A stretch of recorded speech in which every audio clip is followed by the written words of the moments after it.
早晨啊，劉文社工。今日又再講紅的司機。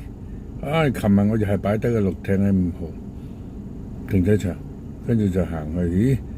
咦，有架大嶼山的士嚟緊喎，咁啊，我想行去大嶼山的士啦。點知咧有兩個外籍人士咧喺度食緊煙嘅，頂佢支煙都唔食，即刻砰砰聲就上一個藍的，冇計啦，咁啊梗係要過對面紅的啦。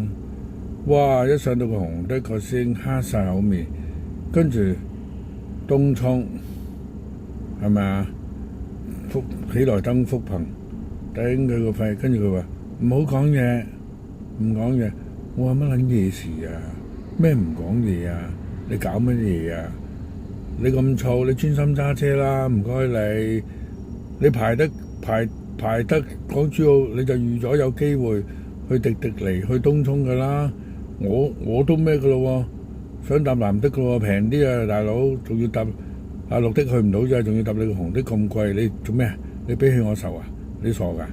我啊草蜢啊，去機場都係咁啦，40草，你咧有成80蚊喎，大佬，你想點啊？佢話屌排咗幾個鐘，第2鑊啦，我理得你幾多鑊啊？我3鑊都係咁樣啦，先至夠晒鐘啊！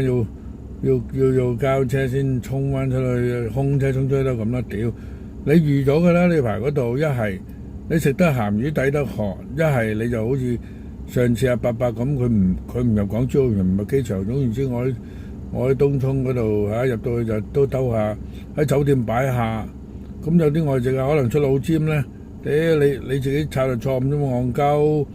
你咁嘅態度你點搞啊？喂，紅的黐線嘅！嗱，如果有車隊，我一定 call Big Boss 嘅，因為佢有啲靚車啊嘛。我 call 得車，我俾得錢，我梗係舒服啦。我喺大陸啊，滴滴出行啊，我都唔要拼車，唔要普通車，要舒服豪華車。你俾多些少錢啫嘛。派個女司機嚟紅旗，哇！新車落地幾爽啊，又有虛榮感啊！好似習大大咁啊，坐紅旗房車，屌你老味！搭的士一係就用錢趕時間，一係有特定嘅需要。咁你喺港珠澳大橋，我冇計嘅喎，我一定要搭的士喎，巴士都唔到，小巴又冇，咁點啊？